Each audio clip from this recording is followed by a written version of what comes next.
अस्सलाम वालेकुम एवरीवन, कैसे हैं आप सब लोग। आई हो आप लोग सब खुश होंगे, मज़े में होंगे और अल्हम्दुलिल्लाह हम यहाँ खैर खैरियत से हैं। तो था टाइम ये मॉर्निंग का और मैं बना रही थी बच्चों के लिए लंच। और आज मैं बच्चों के लंच में बना रही थी पैनकेक पॉप्स। और उसके लिए मैंने एक ऐसा ही पैनकेक वाला बैटर तैयार कर लिया था। एज़ यूजुअल एग ले लिया था, मैदा था और शुगर थी और इसमें मैंने डाल दिया था कोको पाउडर। और हेल्दी वर्जन के लिए मैंने डाल दिया था इसमें देसी घी। बस अब इसका अच्छा सा एक स्मूथ सा बैटर तैयार कर लेंगे और फिर मैं इसको थोड़ी देर की रेस्ट के लिए रख दूँगी।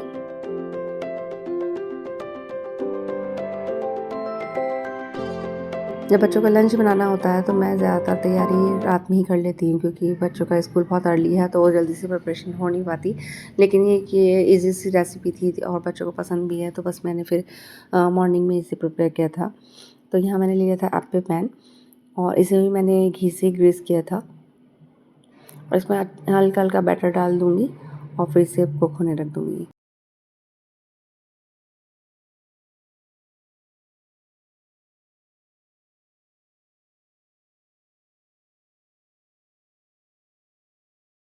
1-2 मिनट के लिए मैंने ऐसे ही इसे कुक कर लिया था, फिर उसमें डाल दी थी चॉकलेट की चंक्स। इसको बाइट करते हुए जब चॉकलेट निकली तो बच्चों के लिए सरप्राइज़ ही होगा, क्योंकि बच्चे तो चॉकलेट्स वगैरह तो बहुत ज़्यादा खुश रहते हैं। तो बस अब मैं इसको थोड़ा और कुक करूँगी।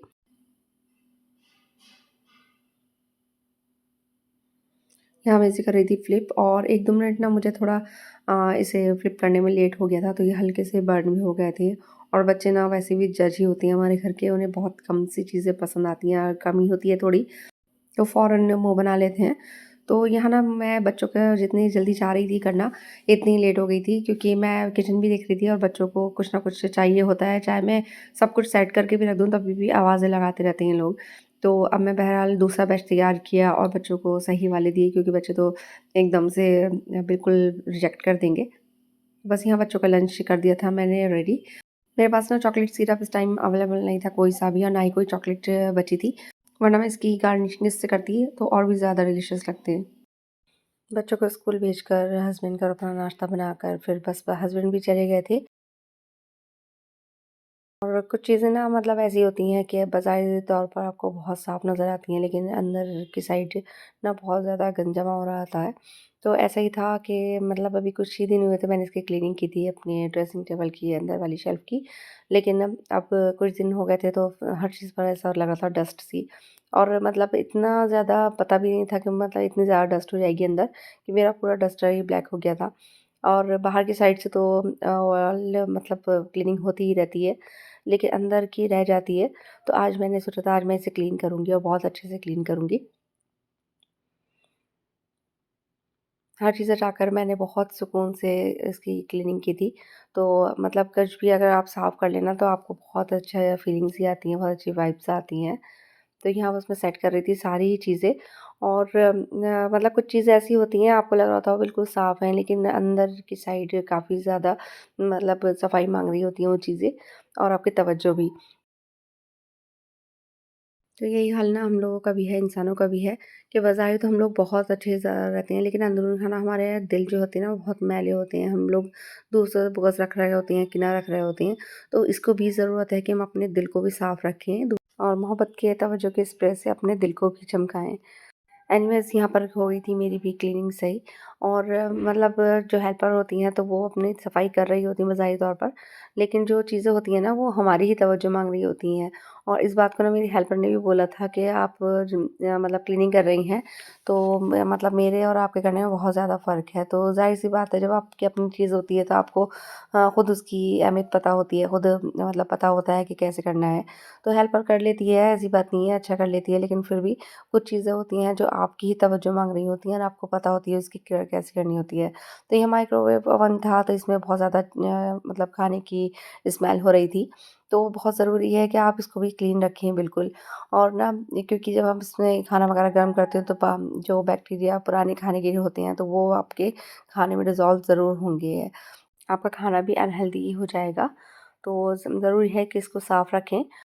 यहाँ मैंने इसको स्प्रे कर कर और बहुत अच्छे से इसको वाइप से क्लीन कर दिया था बिल्कुल। और अब बस इसमें मतलब अच्छी सी खुशबू भी आ रही थी। अब मैंने इसमें एक बाउल में पानी लिया था और मैं इसे रख दूँगी 2-3 मिनट के लिए लगाकर। तो यहाँ अच्छे से इसमें पानी बॉयल हो गया था और जो इसका वाटर वेपर था वो सब में फैल गया। तो जो लिक्विड मैंने स्प्रे किया था तो उसकी भी सारी स्मेल सब कुछ इस माइक्रोवेव से बिल्कुल निकल जाएगी और ये बहुत अच्छा सा चमकदार सा साफ़ सुथरा सा लगने लगा था। तो कुछ चीज़ें होती हैं जो थोड़ा-सा टाइम लेती हैं और बिल्कुल क्लीन हो जाती हैं और आपको मतलब सुकून भी देती हैं और आपकी हेल्थ के लिए भी बहुत अच्छा रहता है। फिर मैंने कर ली थी लंच की तैयारी और यहाँ मैंने पालक को बॉयल कर लिया था। मैंने देखा है कुछ लोग ना पालक को बॉयल कर कर ना फिर उसको ठंडे पानी में रख देते हैं। इसका कलर अच्छा आएगा, लेकिन मैं सोचती हूँ कलर इतना ज़्यादा ज़रूरी नहीं है और आपका मतलब जो आप हेल्दी बना रही हो वो आपके लिए खाना ज़रूरी है। तो मैं तो पानी मतलब बॉयल ही ऐसे करती हूँ, वॉश कर कर रख देती हूँ और फिर उसमें पानी बिल्कुल भी नहीं डालती, बस उसी पानी में से बॉयल कर ली ताकि इसके जो मिनरल्स होते हैं लाइक आयरन, कैल्शियम, पोटेशियम ये सब इसी में रहें।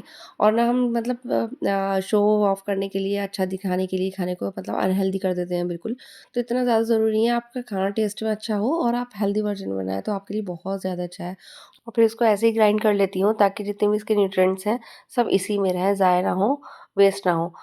आजकल तो वैसे भी हर चीज़ का क कुछ भी भरोसा ही नहीं है कि कितना हम लोगों के लिए जो हम खा रहे हैं वो हेल्दी है भी या नहीं है।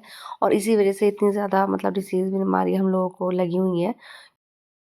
ना सब्जियों में अब वो बात है, ना फ्रूट्स में, सब कुछ फेक ही हैं सारी चीज़ें और पता ही नहीं चलता कि अब ये हम लोग खा रहे हैं तो हमारे लिए हेल्दी भी है नहीं है। एनीवेज़ कुछ चीज़ें ऐसी होती हैं अगर हम उन्हें अच्छे से यूज़ कर लें तो वो हेल्दी भी हो जाती हैं और एक ना माँ पर बहुत बड़ी ज़िम्मेदारी होती है कि अपने बच्चों को, अपने फैमिली को हेल्दी खाना देना और उनके खाने-पीने का ख़्याल रखना। तो बस मैं यहाँ ये ध्यान रखती हूँ कि अब क्या मेरे बच्चों के लिए अच्छा है, क्या नहीं है। कभी-कभी मैं सोचती हूँ ये दुनिया ना इतनी ज़्यादा आर्टिफ़िशियल हो गई है जैसे-जैसे मतलब बड़े हो रहे होते हैं हम लोगों की एक्सपीरियंसेस हो रहे होती हैं तो सारी चीज़ें ही फ़ेक लगती हैं। इवन हम लोगों का खाना-पीना भी फ़ेक हो गया है। बस टेस्ट के चक्कर में हम लोग ये भूल जाते हैं कि हम क्या खा रहे हैं, क्या नहीं खा रहे हैं, बस टेस्ट होना चाहिए। एनीवेज़ खाना हो गया था यहाँ पर रेडी और अब मैं चलती हूँ अपने नए टास्क पर। और आजकल ना सर्दियाँ स्टार्ट हो गई हैं और मेरी तरह बहुत सारी क्या सभी लेडीज़ को ना बस यही फ़िक्र लगी रहती है सर्दी की स्टार्टिंग से ही कि अब कबर्ड सेट करना है, सर्दियों के कपड़े निकालने हैं, गर्मियों के हटाने हैं, जगह बनानी है। कभी-कभी मैं सोचती हूँ ना कि एक ऐसा कबर्ड होना चाहिए जहाँ सर्दी के फ़िक्स हों कपड़े और एक जगह हो तो वो गर्मी के। लेकिन फिर मैं सोचती हूँ ऐसे ना क्लटर बहुत ज़्यादा रहेगा। इस तरह से करने से ना क्लटर भी फ्री हो जाता है क्योंकि जो चीज़ें हम कपड़े वगैरह हम नहीं पहन रहे थे तो फिर हम उसे डोनेट वगैरह कर देते हैं, डिस्कार्ड कर देते हैं। तो इससे ज़्यादा कबर्ड भी सही हो जाती है। लेकिन ये ना एक बहुत बड़ा काम लगता है कि मतलब इतने दिन तो सोचते से गुज़र जाते हैं कि हाँ, क कपड़े निकालने हैं, धूप लगानी है, वॉश करनी है, जिन्हें धुलना है और रज़ाई वगैरह भी निकाल कर उन्हें सबको धुलना है।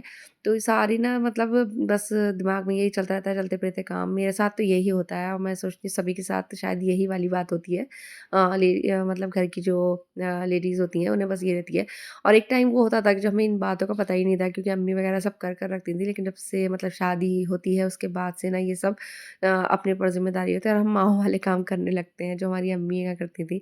बहरहाल सारे काम होते ही हैं और जैसे-जैसे लाइफ़ आगे बढ़ती रहती है ऐसे ही इंसान सीखता चला जाता है नए-नए काम। तो यहाँ बस मैं सेट कर रही थी। अब मैंने सब जो अपने मतलब गर्मियों के वाले कपड़े थे, दावत वाली भी और घर वाली भी सब मैंने निकाल कर रख दिए थे एक साइड पर।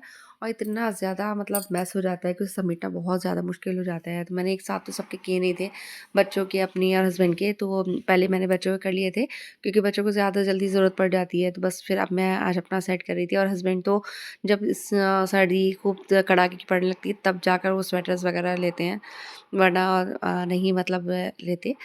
और अब बस सबसे लास्ट में मैं उनकी ही कबर्ड सेट कर दूँगी। और बस यहाँ मेरी हो गई थी कबर्ड सेट, सारे मैंने सब कपड़े सेट कर दिए थे अपने। और कुछ सिलने वाले थे तो उन्हें सिलने के लिए अलग रख दिए थे और जल्दी ही टेलर को पहुँचा दूँगी। इतने दिन से ना मैं ये सोच रही थी जो मेरे कपड़े हैं तो मैं उन्हें दे देती हूँ, इतने सर्दी आएँगी सिल जाएँगे, लेकिन वही लेज़ीनेस कि बस हम टालते रहते हैं और वो चीज़ें हाथ में भी आ रही थी मेरे, लेकिन फिर भी मैं दे ही नहीं पाई। और अब अच्छा खासा मौसम चेंज हो गया है। ये मेरे सारे स्टॉल्स थे, तो इनको बस मैं एक हैंगर में कर टाँग दूँगी, ताकि जब मुझे चाहिए तो एकदम से मेरे सामने रहेंगे तो मुझे मिल जाएँगे। वरना अगर मैं शेल्फ़ में इन्हें सेट कर दूँगी तो ये ऊपर-नीचे होकर ना कहीं-कहीं हो जाते हैं, पता भी नहीं चलता, फिर ढूँढते टाइम सारा कबर्ड ही मेस हो जाता है।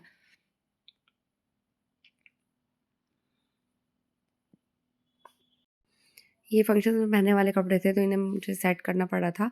और जो डेली वेयर वाले सूट थे ना, वो तो बिल्कुल ही बेकार हो चुके थे। उन्हें मैंने स्टार्ट कर दिया था कि अब बस वो वन सीज़न ही वाले होते हैं, क्योंकि इतने ज़्यादा पहने जाते हैं गर्मियों में ना कपड़े, और रोज़-रोज़ चेंज करनी है, फिर उन्हें वॉश करना, धुलना, तो सब ना मतलब उससे काफ़ी घिस जाते हैं कपड़े। तो अब बिल्कुल ऐसा हो गए थे पोंछे जैसे, तो फिर मैंने उन्हें डिस्कार्ड कर दिया था। बस अब ये रख रही हूँ मैं इन्हें सही कर कर, और फाइनली बंद हो गया था।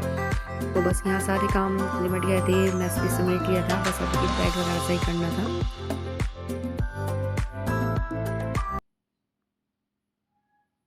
और जब भी मैं किसी काम में बिज़ी होती हूँ, तो मैं ऐसा कुछ ना कुछ चाहिए होता है, तो बस ये यहाँ बैठ गई थी कि इन्हें कॉटन चाहिए थी। जब आप सोचा होगा कि आप जल्दी-जल्दी काम निपटा लें और आप बिज़ी हो, तभी बच्चों को कुछ ना कुछ ऐसा चाहिए होता है। तो बस फिर मैं सबको कॉटन निकाल कर दिए और जल्दी से रूम सेट किया, क्योंकि हस्बैंड भी आने वाले थे, और अब खाना तो तैयार ही था, बस रोटियाँ डालनी रह गई थी।